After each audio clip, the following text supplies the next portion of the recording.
예, 수원 8달의 김영진 의원입니다. 화면을 한번 봐주시겠습니다.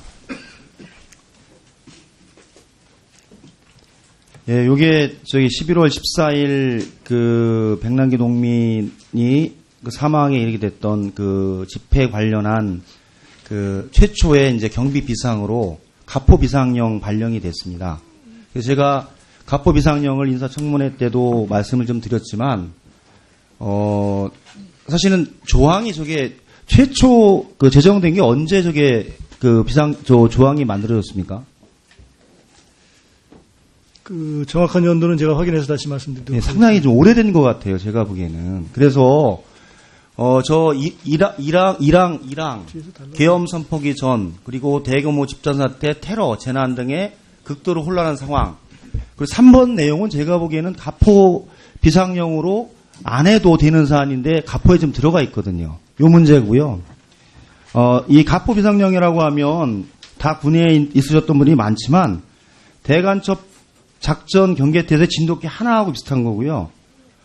전투 준비태세 대폭큰 2 정도 됩니다. 즉 작전권이 한미연합사에게 넘어가는 그런, 그리고 총기가 전체적으로 다 지급되는 그런 정도의 엄중한 상황을 가포 비상령급으로 취급하고 있는데, 저희는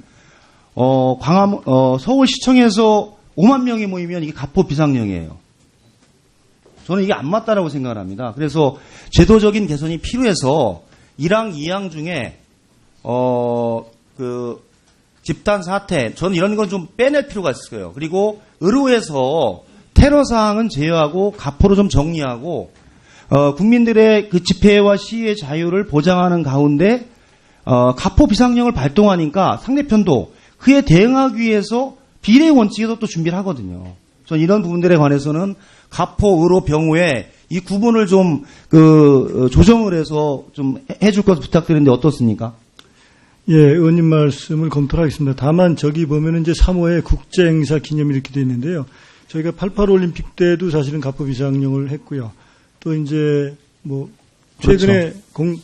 08년에 이제 뭐 그 광우병 사태는 차지하고 국제행사가 큰 게 있을 때 저희 경력이 사실 다 동원돼야 되는 그런 불가피성이 있습니다. 그리고 아까 말씀하신 대로 저희가 뭐 가포 비상령을 내려서 그분들이 많이 오신 게 아니라 저희가 이 사전에 확인을 하니까 굉장히 그 정상적인 경력 수입으로는 집회에 대비하기 어렵기 때문에 불가피하게 가포 비상령을 내린 겁니다. 그러니까 가포 비상령의 개념과 병력 동원의 문제를 저는 좀 구분을 해서 마치 그 집회를 하는 사람들이 테러, 집단 사태, 계엄 전 뭐 그런 거로 모인 건 아닌데 그런 형태로 가포 비상령을 발동하게 되면 그것을 임하는 그 현장에 나가 있는 의경들이나 경찰관이나 그에 상응한 대응들을 하게 되는 이런 최초의 출발이 되게 되어 있습니다. 한번 검토해 주시고요. 예. 두 번째는 경찰위원회 건도 같은 개념입니다. 우리나라 경찰위원회가 경찰청장에게 정치적 중립과 많은 요구사항을 요청을 하는데 경찰위원회의 구성 자체가 대통령이 임명하게 돼 있어요. 그렇게 그 경찰위원회에서 추천된 사람을 행정부 장관 통해서 대통령이 임명하는데 그렇게 임명된 경찰청장이 정치적 중립을 가지고 공명정대하게 일하라. 저는 이게 논리적으로 맞지 않는 것 같아요. 할 수가 없습니다. 구조적으로. 그래서 지금 임기가 시작이 되셨는데 이 문제에 관해서 사실은 저희 경찰 제도가 일본 공안위원회의 사실 비슷한 그 시스템으로 진행이 되고 있습니다. 국회입법조사처에 따르면 영국, 프랑스, 미국은 전혀 다른 체제고요.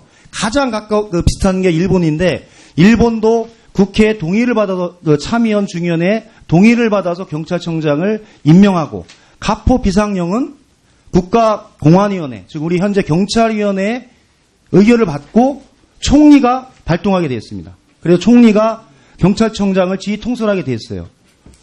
전 국가적으로 집단 사태와 테러 재난이 일어났는데 그것을 경찰청장 혼자 감당하기 어려운 문제를 경찰청장이 하면서 그 모든 책임이 경찰에게 지금 가끔 돼 있거든요. 그래서 저는 요거는 앞으로 임명직 2년의 임기를 갖고 있기 때문에 그 사이에 이 제도 개선에 대한 부분들을 제안하고 연구팀을 만들어서 저는 한번 해주실 걸 부탁드립니다. 예, 의원님 말씀하신 경찰위원회 제도에 대해서 저희가 다시 연구해 보도록 하겠습니다. 예, 그리고 의무경찰 관련해서요. 제가 오늘 지금 받았는데 의무경찰 선발 및 인사배치 개선 세부 시행계획을 2015년 6월 30일 날 발행해서 수립 하달했습니다. 즉 이렇게 하라라는 지침으로 내려보냈어요. 거기에서 보면 아까 말씀드렸듯이 면접에서 추첨으로 바꿨고요. 그건 시행이 됐습니다. 그리고 우선 선발 제도도 30개 부대에서 4개 부대로 줄였습니다. 이렇게 하고 있나요, 지금도? 예, 그렇습니다. 예, 그래서 국회 경비대, 서울정부청사, 경찰청, 서울청, 가거도 경비만 우선 선발로 선발하게 되어 있습니다.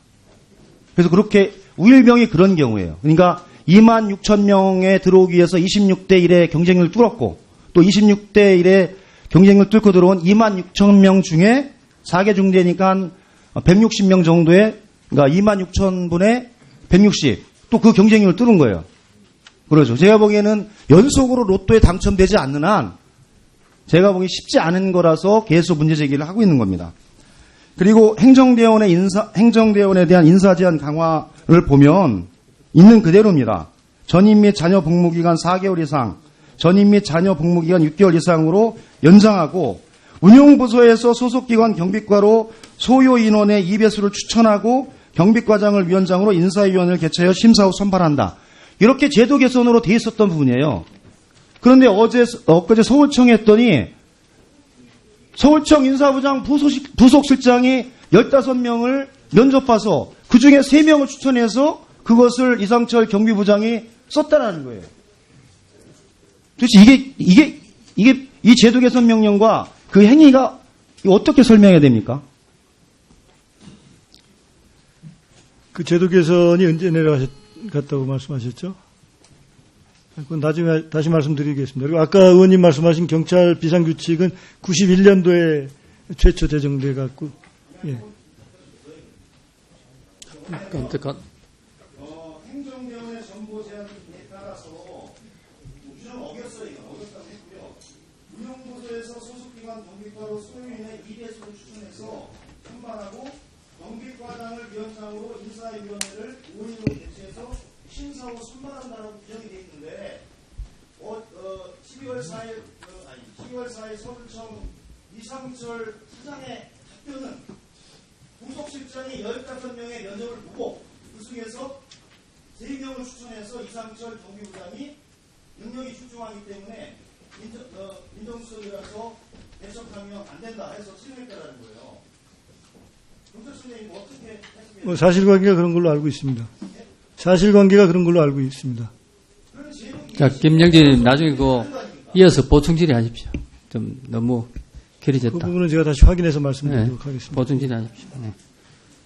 다음은 주질의 마지막인 것 같습니다. 새누리당 윤재옥 의원님.